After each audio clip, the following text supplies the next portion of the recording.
Bonjour. Mhm. Bon, bah, écoutez, on va démarrer donc sur ce cas Pool House. Donc nous sommes trois aujourd'hui. Donc Clémence Le Tanou, qui est directrice marketing chez Pool House, que je laisserai se présenter. François Abiven, donc qui dirige Repère et qui aujourd'hui s'occupera aussi de tout ce qui est message sur le chat pour si vous voulez interagir, etc. Et moi-même qui présente avec Clémence ce beau cas. Donc Clément, je te laisse te présenter, Oui. ensuite on démarrera. Et merci à tous d'être là avec nous. Merci. Donc bonjour, moi je suis Clémence Letanou, je travaille chez Pool House. J'ai intégré Pool House il y a pas très longtemps, en janvier de cette année. Et donc j'ai eu l'occasion de travailler avec Repère malgré tout depuis dès mon arrivée en fait on a pu faire une étude de cas dont on vous parlera. Et voilà, donc j'ai un profil, j'ai travaillé avant donc dans l'alimentaire chez Burger King Quick et avant ça chez Casino, donc toujours dans le marketing. Donc aujourd'hui, en fait, donc nous allons vous présenter un travail que nous avons réalisé donc l'année dernière et un peu aussi également cette année, où nous avons travaillé en fait sur le positionnement marketing de Pool House très spécifique, comme vous le verrez, et notamment sur leurs packs et la traduction sur les packs du positionnement marketing. Donc, je n'arrive pas à passer la diapositive. Alors, pourquoi tant de Moi haine? Voilà, c'est moi je l'ai fait, donc si tu veux, je vais le faire. Enfin, j'ai d'accord. réussi, je Vas-y confirme. alors. Vas-y. Alors du coup, je vais commencer par vous présenter Pool House. Donc je ne sais pas si vous connaissez cette marque. Donc Pool House, c'est né en 2017. C'est une entreprise qui a été créée par trois fondateurs. Fabien Solman, Sébastien Neusch et Élodie Pellegrin. Et en fait, elle a démarré par un constat simple. En fait, manger des poules, pour manger des œufs, on ne devrait pas tuer des poules. Fabien Solman, qui était à l'origine du projet, qui était végétarien, s'est rendu compte, comme il consommait du coup beaucoup d'œufs puisqu'il était végétarien, qu'en fait, même dans la filière des œufs, il y avait un vrai souci sur le bien-être animal, notamment. On abattait des poules en fait au bout de 18 mois. Donc en moyenne, il y a 50 millions de poules pondeuses. C'est la population en fait des poules pondeuses en France chaque année qui est tuée à l'âge de 18 mois parce qu'elles pondent plus assez, donc juste pour des soucis de productivité. Donc en fait, Pool House a été lancé en 2017, et donc c'est le premier œuf qui ne tue pas la poule, puisqu'on est ils ont créé en fait un mode d'abattage, un mode de production éthique sans abattage justement, respectueuse donc des hommes et des animaux, puisque donc les poules sont élevées en plein air avec une nourriture sans OGM et bio si c'est des œufs bio. Et en fait, Pool House se base sur trois engagements forts. Donc, le respect de la vie, puisqu'il n'y a pas d'abattage d'animaux. Le bien-être animal, puisque on met dans nos valeurs, on s'attache à ce que le bien-être animal, tout au long de la vie, de la naissance jusqu'à la mort naturelle de l'animal, tous les aspects du bien-être animal soient cochés, ou en tout cas, on s'en occupe bien. Et une rémunération plus juste des producteurs, puisqu'en moyenne, on a des producteurs qui sont rémunérés 20% de plus que dans la filière. Et donc, au niveau de la vie de la poule, donc jusqu'à ses 18 mois, la poule, elle est élevée chez un éleveur partenaire Pool House, donc on a des engagements avec des éleveurs. Et après 18 mois, la poule, elle n'est pas envoyée à l'abattoir comme habituellement, mais dans un élevage propre à Pool House, pour continuer sa vie de poule pondeuse. Donc elle peut continuer encore à pondre après 18 mois, c'est juste qu'elle pond un peu moins. Et après, à partir de 3 ans et demi à peu près, elle part à la retraite, puisque là, après 3 ans et demi, une poule ne pond presque plus. Donc là, elle part en retraite, et donc elle est accueillie à la maison des poules. C'est un peu notre maison de retraite pour poules. Et elle y restera jusqu'à la fin de sa vie, donc de sa mort naturelle. Donc voilà le modèle Pool House. Donc effectivement, avec ce modèle, Pool House nous a consulté et avait donc une double problématique à l'époque. D'abord, de s'assurer en fait que ce positionnement singulier était bien compris par les consommateurs. Et deuxième problématique, est-ce que le pack retransmettait bien le positionnement? Sinon, comment fallait-il l'optimiser? Donc, nous, ce qu'on a proposé comme approche, en fait, c'est une approche spécifique à Repère qui est à la fois unique, que personne d'autre ne peut mettre en place, et agile dans la mesure où il fallait aussi être assez rapide dans les résultats, puisque les ventes en fait n'étaient pas tout à fait à la hauteur des objectifs, et qu'il fallait pas non plus qu'une méthodologie trop lourde qui dure trop longtemps, de manière à pouvoir avoir des résultats, pouvoir rectifier les packs, les retester, etc. Et donc rentrer dans un process très itératif. Donc, dans ce cadre-là, nous avons proposé un dispositif qui s'est avéré vraiment en mode work in progress, puisqu'on a travaillé sur un premier pack, un deuxième pack, etc. Et ensuite, on a continué à travailler. Donc, on a travaillé d'abord sur le positionnement. En parallèle, on a travaillé sur les packs existants. Donc, pack existant, il y avait un pack bio et un pack plein air. On a fait un premier diagnostic. Ensuite, on a fait, pour approfondir, on a fait 4 groupes quali pour aider surtout l'agence en fait de retravail des packs à bien retravailler les packs. On a testé les nouveaux packs retravaillés. On a fait un diagnostic final, vous verrez ce diagnostic. Et ensuite, là, plus récemment, en fait, une nouvelle problématique est apparue pour Pool House et on a testé encore les nouveaux packs. Cette partie-là, on ne vous montrera pas de résultats, mais juste pour vous montrer en fait que c'est quelque chose, c'est un process vraiment très fluide et qui est permanent, qui peut continuer dans le temps en fonction de l'évolution en fait de la stratégie marketing et des contraintes marketing de Pool House. Donc, un dispositif complet pour tester ce positionnement et ces packs.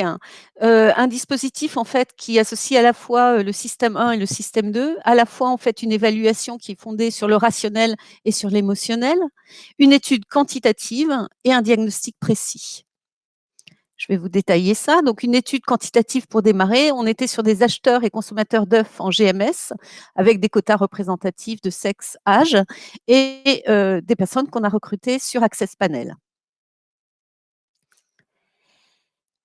Le cœur en fait du dispositif et ce qui était particulièrement opportun en fait dans le cadre de cette étude, c'est d'avoir ajouté en fait aux indicateurs quanti plutôt classiques de test de pack ou de test de positionnement l'apport de l'émotionnel. Alors, quel est le constat de base? C'est que lorsqu'on travaille en fait en raisonné, de dire j'achèterai le pack ou j'ai vu ce pack ou ce pack me plaît, n'est pas toujours prédictif en fait des comportements en fait en magasin. On peut faire des erreurs parce que le cerveau est déjà monopolisé et on va aussi avoir quand on va dire ça me plaît ou je vais acheter, on a une notion en fait de jugement autour, de valeur sociale, de réaction des autres, etc. Qui fait qu'on a raisonné et ce qui ne va pas dire forcément que dans la réalité on va vraiment acheter ce pack. Ce qui est important en fait lorsqu'on est en linéaire, on est 2 secondes dans le linéaire, donc on sent bien en fait que l'achat en fait il va être vraiment porté en fait par ce qu'on appelle un automatisme. Donc quelque chose qui est ancré en fait dans le système 1 du cerveau et qui va faire en fait qu'on va avoir le réflexe, tout de suite on va se dire tiens parmi tous ces œufs, je vais tendre la main vers celui-là parce que j'ai ancré quelque chose dans mon cerveau en fait, qui est du domaine de l'automatisme et qui va me faire penser à ces œufs-là et ces œufs que je dois prendre et mettre dans mon caddie. C'est ce qu'on appelle aussi à repère les actifs réflexes. Actifs réflexes, c'est quoi? C'est réflexe parce que c'est ce qui conduit en fait à acheter son produit en magasin de manière très automatique et actif parce que bon, c'est mouvement, c'est dynamique, mais également parce que ça correspond en fait à ce qui est important dans votre marque et ce qui va créer du lien avec le consommateur, qui va faire en fait que votre consommateur va adhérer à votre promesse dans le cadre du positionnement et va adhérer en fait à votre offre et va se tendre vers le pack de manière très automatique en magasin. La manière d'aborder pour nous l'émotionnel, en fait, va passer par le langage. On sait que le langage, en fait, ce qu'on dit de manière très spontanée, intuitive, on parle des fois aussi de la langue qui fourche, etc., est vraiment une expression, en fait, de ce qui se passe dans le cerveau dans ce système 1. Donc, tout le modèle, en fait, de repère de cette intégration de l'émotionnel, donc ça va s'appeler R3M Score, va être, en fait, de travailler sur le langage pour effectivement détecter ce qui va s'encoder en fait dans le système 1 du consommateur, ce qui va lui donner du sens et ce qui va permettre à l'offre d'atteindre en fait son consommateur. Donc, comment travaille-t-on concrètement? Donc R3M Score, c'est une méthode exclusive pour mesurer l'activation émotionnelle et ses ressorts. On est à la fois sur du quanti et sur du quali, si on pouvait un peu résumer par rapport à des outils qu'on connaît tous. On présente en fait le stimulus. Donc ici, dans notre cas, dans la première étude, on était d'un côté sur le positionnement et de l'autre côté sur les packs. Et on pose une question simplement, toute simple. Quels sont les 3 mots qui vous viennent à l'esprit à propos de la marque Pool House? Donc on sent bien en fait là qu'on est vraiment dans le réflexe. C'est automatiquement, vous réfléchissez pas, vous nous donnez les 3 mots. Il n'y a pas de jugement, il y a rien du tout. On est vraiment dans cette spontanéité-là. Ensuite, l'originalité de la méthode, c'est qu'on va scorer les mots. On va pas les scorer, on va pas faire un plan de code et dire voilà, il y a tant de personnes qui vont dire bien bonbon, tant de personnes qui vont dire éthique, bio, etc. Pas du tout. On va vraiment scorer les mots en fait selon leur capacité à traduire de l'activation émotionnelle. Pour cela, en fait, on a développé tout un programme en fait de R&D. C'est un outil qui a été développé pendant plus de 3 ans en fait à Repère. On a travaillé avec des psychanalystes, avec des spécialistes du langage, de manière à avoir vraiment quelque chose de scientifique. C'est aussi un outil qui a été testé en France sur de nombreux stimuli, qui a été testé également à l'international.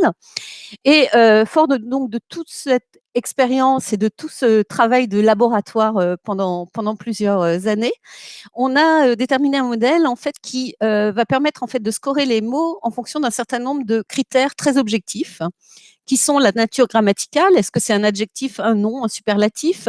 Si par exemple je vous dis extraordinaire ou si je vous dis bien, on sent bien en fait que l'extraordinaire en fait active beaucoup plus le cerveau et ce système 1 que le bien, en dehors du fait que ça dit simplement que c'est un bon produit. Dans la même logique, en fait, on va également en fait scorer le mot selon sa logique d'énonciation. Est-ce que la personne, quand elle dit le mot, elle juge? Est-ce qu'elle décrit simplement? Est-ce qu'elle dit les effets sur moi? Le contexte d'association, comment les mots s'associent entre eux. Si on dit pétillant frais, si on dit pétillant brûle, on va pas forcément scorer les mots de la même manière. Le rang, premier, deuxième, troisième, sachant qu'un mot qui est cité en premier aura plus de poids dans l'activation émotionnelle qu'un mot cité en troisième. La valence, est-ce que c'est un mot positif, négatif, neutre? Et enfin, le consensus, puisqu'on va s'intéresser quand même à des mots qui sont exprimés par un certain nombre de personnes, de manière à pas non plus être sur le détail anecdotique qui derrière n'est pas opérationnel et n'a pas de sens du point de vue de l'ensemble des consommateurs. Une fois que ces mots sont scorés, en fait, on les rentre dans un algorithme. Et donc, cet algorithme va nous permettre, en fait, de calculer ce fameux R3M score. Donc, R3M score, c'est quoi? C'est un nouvel indicateur quanti de performance qui va, en fait, de moins 150 à plus 100. Alors pourquoi la borne inférieure est supérieure? Simplement parce que on sait que les personnes vont avoir beaucoup plus de mal spontanément à sortir du négatif, et donc on lui donne volontairement un peu plus de poids de manière à contrebalancer un peu, à rééquilibrer en fait les mots en termes de valence. Ensuite, le max, par exemple, si on prend le max théorique, c'est si, par exemple, tout le monde nous dit sur un stimulus, bon, ce n'est jamais arrivé, que des superlatifs positifs. Donc là, on va être sur ce plus 100. Donc on voit que c'est une échelle très large, en fait, qui va bien au-delà de l'échelle de 0 à 10. C'est pour ça que souvent, on se rend compte qu'on a une échelle qui est plus discriminante, quelque part, que des échelles plus standards et plus réduites. Ce qu'on a aujourd'hui en maximum, pour vous donner une idée, on a un score maximum de 50 pour des rouges à lèvres qu'on a testé en Chine sur une cible très CSP supérieure. Et très récemment, depuis quelques jours, on a un score à moins 40 sur des courriers bancaires annonciateurs de mauvaises nouvelles. Donc on voit bien que en fonction, c'est un outil qu'on utilise d'abord pour plusieurs catégories de produits, et en fonction, on peut avoir une latitude quand même, une échelle en fait très large, au-delà des standards plus 50, moins 150. Habituellement, ce qu'on dit, c'est qu'à partir de 25-30, on a une bonne activation émotionnelle. Au-delà de 35-40, on est dans une très bonne activation émotionnelle positive. Et à l'inverse, dès qu'on est entre moins 10, moins 20, on va quand même parler de forte activation émotionnelle négative. Et en dessous de moins 20, on est vraiment dans le rejet émotionnel. Donc ça, c'est le score. On voit que c'est un score, donc on peut comparer, qu'on peut filtrer, sur lequel on peut faire des statistiques, etc. Donc on a un score quanti.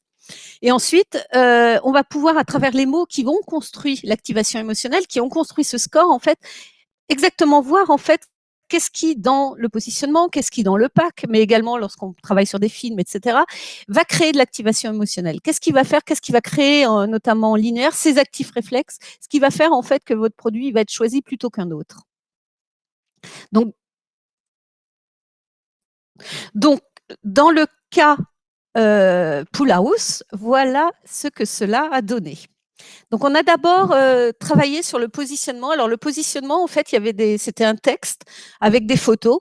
Et donc, dans le texte, en fait, on mettait vraiment, c'est un positionnement, donc tout ce qui était la raison d'être du produit, un petit peu ce que Clémence vous a présenté tout à l'heure, un petit peu plus réduit, mais toutes les idées y étaient, avec un support aussi un petit peu de quelques photos. L'idée, en fait, dans le positionnement, c'était vraiment que les personnes, en fait, comprennent bien de quoi on leur parlait. Donc, à gauche, vous avez les résultats qui sont sortis, donc ces fameux mots. Vous avez un score émotionnel de 31 qui était un bon score émotionnel, donc on était bien sur un positionnement en fait qui activait émotionnellement très positivement la marque, et on voit bien qu'on était bien en fait sur tous les éléments singularisants de ce concept, à la fois le goût, c'est-à-dire qu'on est quand même on est dans l'alimentaire, donc tout ce qui sort en fait, il faut bien sûr activer émotionnellement les papilles. Ensuite, tout ce qui était généraliste, mais quand même spécifique au positionnement, toutes les notions en fait de bio, naturel, nature, sain, frais, fraîcheur, associées à de la qualité qui remontait bien. Et ce qui était d'autant plus intéressant, c'était que tout ce qui était spécifique en fait au concept était activé, et surtout était activé positivement. Le côté éthique, bien-être, respect de l'animal, écologique, plein air, respectueux, respect, responsable, humain. Donc là, on était au niveau de la promesse, au niveau du positionnement, exactement en fait au cœur des attentes des consommateurs, avec une activation émotionnelle positive, avec un petit bémol sur le prix, mais vraiment quelque chose d'extrêmement positif. Donc ça, c'est déjà une première bonne nouvelle. Ça voulait dire quand même derrière que pour Pool House, le positionnement, en tous les cas, trouvait ses consommateurs et effectivement créer de l'activation émotionnelle positive, donc potentiellement de l'attrait auprès des consommateurs. La suite s'est avérée très instructive, c'est-à-dire qu'ensuite on a testé, en fait, on était dans une cellule à part, donc c'était pas les mêmes personnes qui testaient le positionnement et les packs. On testait en fait les packs avec exactement la même question, avec les 3 mots. Et en fait là, sans rentrer dans le détail, ce qui est rouge en fait, ce que vous voyez peut-être pas très bien, mais en tous les cas, ce qui est rouge, c'est ce qui apparaissait moins sur le pack qu'il n'apparaissait dans le positionnement. Et ce qui était vraiment préjudiciable à la marque, et qui expliquait peut-être ses moindres performances aussi en linéaire, c'est que tout ce qui était vraiment spécifique de l'ordre de l'éthique, du bien-être animal, ne ressortait absolument pas en termes d'actifs réflexes, en termes d'activation émotionnelle. En soi, on n'avait pas des activations émotionnelles mauvaises, hein, on était à plus de 30, donc effectivement, on avait une activation émotionnelle plutôt positive, mais qui n'était absolument pas basée en fait sur la singularité du positionnement éthique, respect animal. Ce qui posait un problème dans la mesure où, dans le linéaire, des œufs bio de bonne qualité, il y en a beaucoup, des œufs comme Pool House, il n'y en a pas beaucoup, mais ça ne se voyait pas, malgré un pack un peu original qui ressortait, hein, d'ailleurs, les jolies couleurs, le côté original du pack, mais au service de pas grand-chose finalement. Donc on avait quand même une notion d'originalité qui ressortait, mais qui suffisait pas en fait à la qualifier. En fait, c'était une originalité, mais qui n'était pas suffisamment qualifiée, ou alors qui était qualifiée en fait un peu par le look du pack original. Alors, une grosse question en fait se posait aussi en interne sur l'accroche l'œuf qui ne tue pas la poule. C'est quelque chose qui peut paraître en fait très très dur. Et la question se posait, est-ce que finalement l'œuf qui ne tue pas la poule, est-ce que ça, pour les gens qui l'ont vu ou pour les gens à qui ça plaît, est-ce que ça active émotionnellement plus ces personnes-là que les autres? Alors, ce que vous avez à gauche, c'est le résultat. Ce qu'on disait, ce qui était assez rassurant finalement pour l'équipe Pool House qui avait vraiment travaillé sur cette accroche, c'est qu'on voyait bien que l'œuf qui ne tue pas la poule participait pleinement à l'activation émotionnelle positive. Cependant, quand on voyait uniquement cette accroche, on la comprenait pas bien, et ça ne se traduisait pas en fait en perception, en fait, en compréhension de tout ce qui était les promesses spécifiques, à la fois d'éthique, de respect de l'animal. Ce qui, après coup, en fait, paraît assez évident, ce qui ne l'était pas forcément quand on a démarré l'étude. Donc, fort de cela, évidemment, la conclusion a été qu'il fallait retravailler les packs. On avait un positionnement bien compris, qui fonctionnait bien autour des valeurs d'éthique et de respect animal. En revanche, on avait des packs qui ne le traduisaient pas suffisamment pour créer de l'achat en linéaire, ces fameux actifs réflexes. Et on voyait qu'on avait 2 vecteurs d'animation positifs d'activation émotionnelle, à la fois la marque Pool House, oui, je ne l'ai pas forcément commenté, et la croche l'œuf qui ne tue pas la poule, mais sans lien forcément avec ce positionnement. Donc ensuite, donc l'équipe a très rapidement décidé en fait de retravailler les packs et de faire appel en fait à nous pour un diagnostic complémentaire qualitatif pour aider en fait l'agence de packs à retravailler les packs et surtout à tester aussi déjà des premières pistes qu'ils avaient. Donc on a qui n'était pas abouti, donc d'où le fait du Kali et la recommandation en fait d'optimisation des packs. On avait bien 2 leviers, donc le Kali a bien confirmé en fait tout ce qu'on pouvait voir en quanti. 2 leviers équilibrés, à la fois l'émotion, communiquer visuellement avec une narration sensible, pédagogique autour du respect de l'animal, de l'éthique, c'est-à-dire que c'était important sur les packs en fait qu'on voit, qu'on comprenne. Hein, il suffisait pas de mettre l'œuf qui ne tue pas la poule ou de mettre Pool House qui est la maison un peu la maison de retraite des poules pour que les gens comprennent en fait toute la force du respect animal et de l'éthique. Et il y avait également un côté rajouter de la naturalité, de l'authenticité, etc. Pour vraiment accrocher en fait cet œuf très spécifique dans sa catégorie et dans l'émotionnel des consommateurs, pour l'impliquer, pour le mobiliser. Et également, donc l'émotion, c'était extrêmement important, mais il ne fallait pas non plus complètement mettre à côté la raison, c'est-à-dire le décodage. C'est-à-dire qu'on était certes sur un message émotionnel, mais aussi qui fait appel à beaucoup de rationnel. Donc, il fallait vraiment avoir une notion de pédagogie, de réassurer sur le produit, notamment à travers les labels et notamment également la charte de marque. Donc, à partir de ces résultats-là et des premiers résultats, le pack a été retravaillé. Donc, voilà les nouveaux packs que nous avons testés. Alors, on en a testé un autre, mais là, on a testé ces deux-là. C'est ensuite qu'on en a testé on en a testé un autre, mais voilà les premiers packs qu'on a testés. Et donc voilà donc les résultats. Donc on voit sur ces packs-là en fait qu'on a vraiment une explication très pédagogique en fait, notamment sur le papier craft, donc pour gagner en naturalité. Et ensuite on expliquait bien respect de l'animal, etc. Sur un pack qui finalement n'était ni plus gros ni plus enflé que le premier. C'était juste une manière d'ordonner en fait le message qui était différent. Et on voit aussi qu'on avait la maison en fait qui était un peu avec un nouveau logo qui changeait un petit peu, de manière à donner du corps à tout ça. Et lorsqu'on a testé ces packs-là, donc vous avez à droite les résultats sur les deux packs qui avaient été testés l'un à côté de l'autre en fait l'un indépendamment de l'autre dans la première étude, les résultats des nouveaux packs. Et là on voit, même si on gagne pas beaucoup en activation émotionnelle, on voit qu'on gagne quand même un petit peu, puisqu'on passe de 31, 33 à 35. On voit surtout qu'en fait au niveau des messages, on va avoir des packs en fait qui répondent parfaitement au cahier des charges, avec à la fois encore plus de bon goût, encore plus de naturalité, encore plus de qualité de confiance et surtout, apparaissant en bas, ici à gauche, tout ce qui était du domaine de la spécificité, respectueux, respect, bien-être, respect de l'animal, éthique, qui ressortait. Donc ici, on était sur un contrat bien rempli, c'est-à-dire à savoir vraiment travaillant bien, en fait, toutes les spécificités du positionnement. Je le rappelle toujours avec une question, 3 mots. C'est à partir de ça, en fait, qu'on arrive à voir dans quelle mesure, en fait, le pack est réussi ou pas. Et donc, par rapport au concurrent qui était un très bon concurrent, un œuf bio, en fait, très bon, qui avait un score émotionnel assez proche de 30, on marque bien, en fait, notre spécificité, à la fois sur le goût, sur la naturalité, sur l'éthique et sur le responsable et tout ce qui est respect de l'animal. Donc là aussi, contrat bien rempli, on n'est pas une offre bio de plus, ce qui était effectivement le challenge de Pool House depuis le début.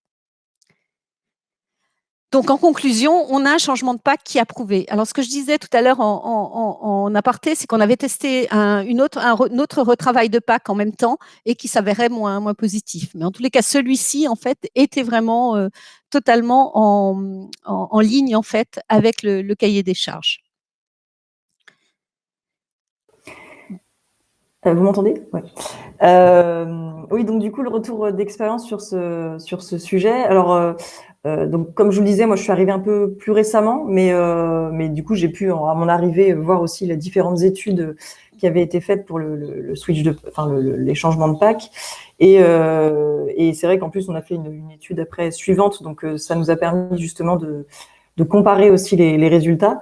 Et ce qui était très intéressant avec cette étude-là, c'est justement que cette méthode, comme vous l'a dit Catherine, est à la fois, mélange un peu le quali et le quanti, c'est-à-dire que ça permet d'avoir une étude qualitative qui soit quand même un peu plus drivée et avec des notions de scoring, quoi. Et ça, c'est vrai que c'est intéressant parce que ça permet justement, et on l'a vu justement en faisant une étude suivante, c'est qu'on peut comparer justement ces chiffres. Donc le fameux score R3M nous permet de voir déjà de confirmer les résultats précédents et de pouvoir se mesurer, ce qui n'est pas forcément le cas. Enfin, moi, pour avoir travaillé avec différentes boîtes d'études qui pratiquent pas ça, ça c'est intéressant d'avoir quelque chose d'assez tangible. Et voilà. Donc, du coup, là, c'est les fameux fondateurs dont je vous parlais tout à l'heure. Donc là, le nouveau packaging, qui n'est pas celui qui est affiché, justement, c'est celui qu'a montré Catherine. Il a été lancé, du coup, après les études qu'on a faites, je crois, ça a démarré autour de juillet, je crois, et après, la deuxième partie pour valider le packaging, c'était autour d'octobre. Après, le pack a été lancé définitivement en rayon en novembre. Et donc là, c'est encore un peu frais pour se rendre compte des résultats, mais en tout cas, puisqu'on a fait, du coup, c'est le slide d'après, mais depuis, donc on a fait un nouveau. J'anticipe un peu sur ce que tu vas dire, Catherine, mais non, vas-y. On a fait un nouveau test. Et ce qui est intéressant, c'est que les résultats du test, qu'on ne vous montre pas là, mais nous a permis justement de nous rendre compte que les différents résultats qu'on avait eus dans le test précédent, au niveau des items et du score, étaient confirmés. C'est-à-dire que globalement, il n'y avait pas de le travail qu'on avait fait, on était toujours dans la droite lignée des résultats. Donc ça montre bien justement la robustesse du modèle, je trouve. Enfin, en tout cas, moi, de mon point de vue, c'est plutôt appréciable de voir qu'il n'y a pas d'une étude à l'autre des résultats complètement différents. Voilà. Donc là, après, sur la suite avec Poolhouse, on a souhaité. Alors cette fois-ci, le nouveau test du coup qu'on a fait avec Repère était un peu différent. Puisque cette fois-ci, c'était un test sur le format du packaging, pas le fond, pas la création ni le concept.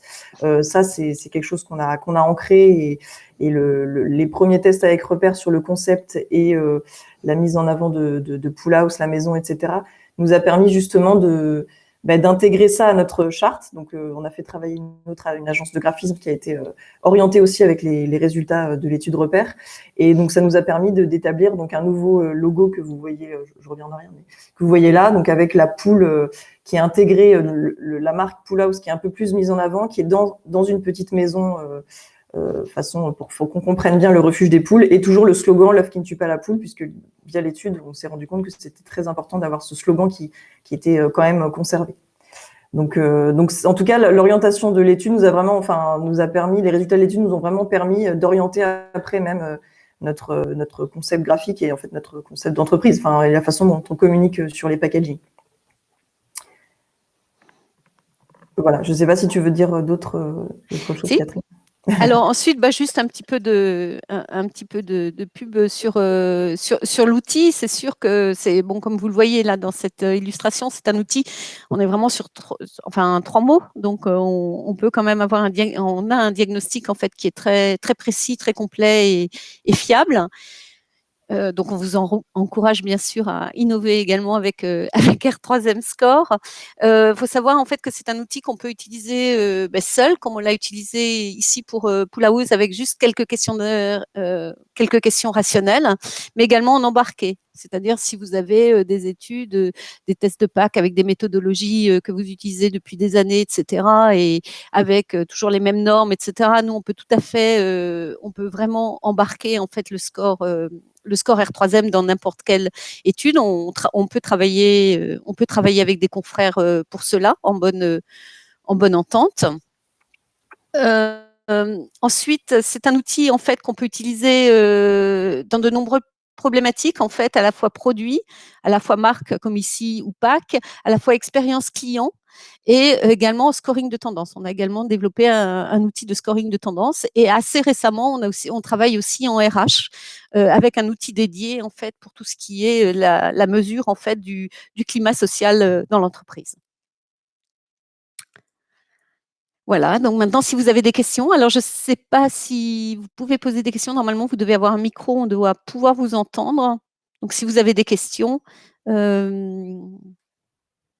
n'hésitez pas, ou par le chat ou en parole. Alors, je vois que vous écrivez, c'est peut-être merci, voilà, c'était bien merci. La conférence de ce matin a été enregistrée, donc de toute façon, vous y aurez accès et vous aurez également accès aux documents si vous le souhaitez. D'ici là, n'hésitez pas à nous contacter. Quel est le budget moyen pour ce type de projet en mode non embarqué? Alors, ici, on était sur une cible d'acheteurs d'œufs. On était avec, si je prends le premier modèle, on avait 3 cellules d'enquête, donc un test de positionnement, le test du pack bio, le test du pack plein air, donc par des échantillons indépendants. On avait un peu plus de 300 interviews.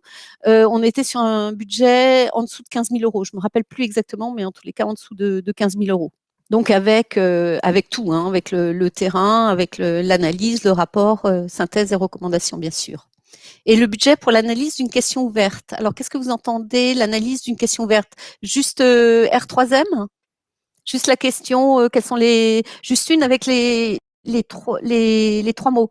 Il faut voir parce que ça dépend en fait de l'échantillon. Ça dépend. En fait, il y a deux choses. Ça dépend de l'échantillon. Si on doit faire le terrain, ça dépend de l'échantillon et pas la durée du questionnaire, elle est très courte et de la facilité ou de la difficulté à trouver la cible. Donc ça, c'est un peu difficile de vous répondre, mais c'est j'irais aux alentours de 5 000 euros à peu près, puisqu'on a besoin d'un minimum de 80 personnes pour être quand même sur du quanti.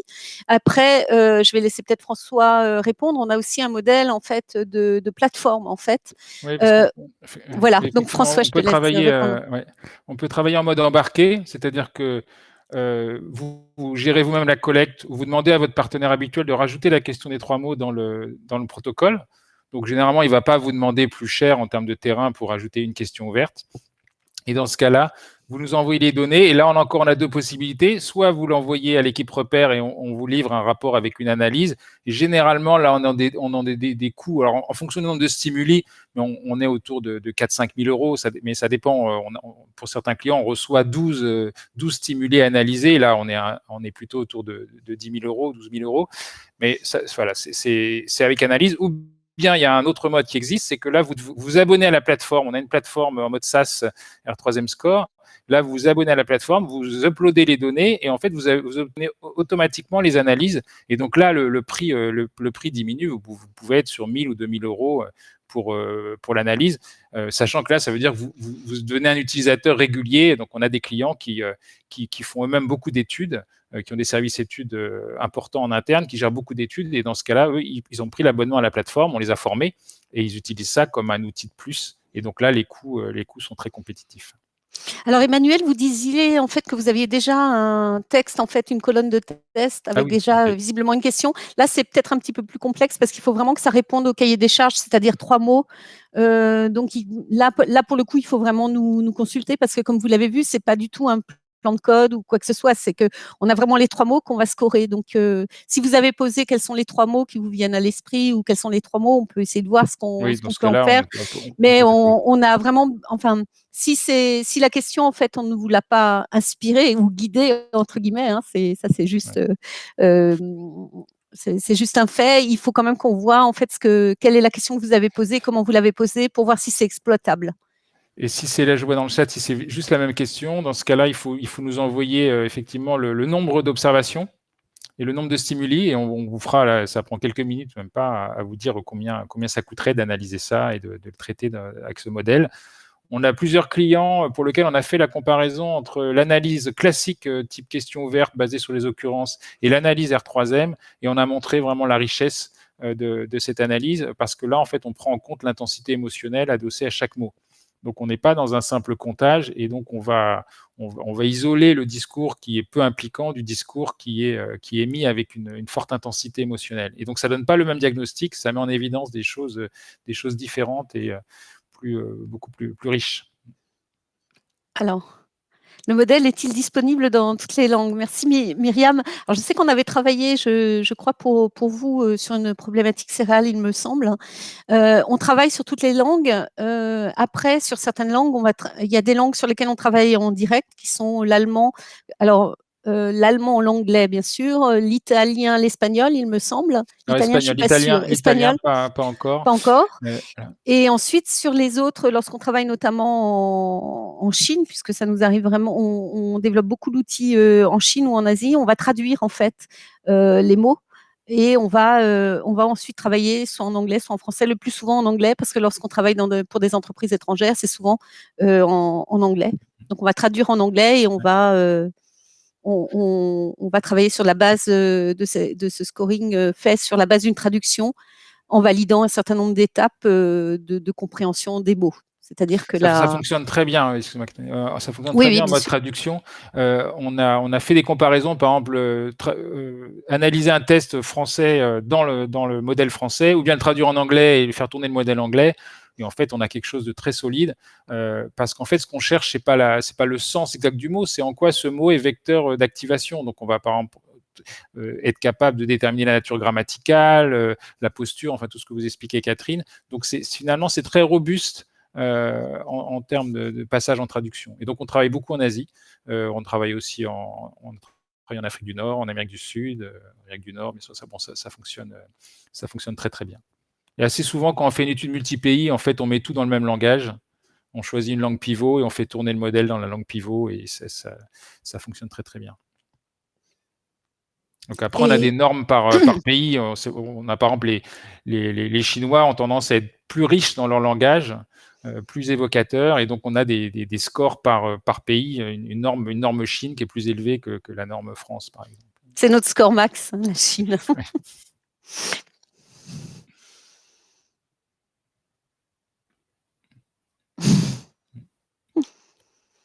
Merci Myriam. Est-ce que vous avez encore des questions? Je regarde le chat.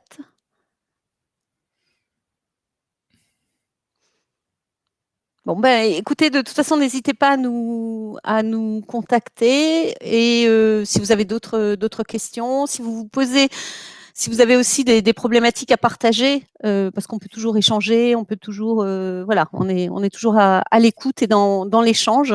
Et voilà. Et puis, merci vraiment beaucoup d'avoir été là et d'avoir partagé ce moment avec nous. Et aussi, je remercie beaucoup Clémence d'avoir trouvé le temps de venir partager avec nous. Merci beaucoup.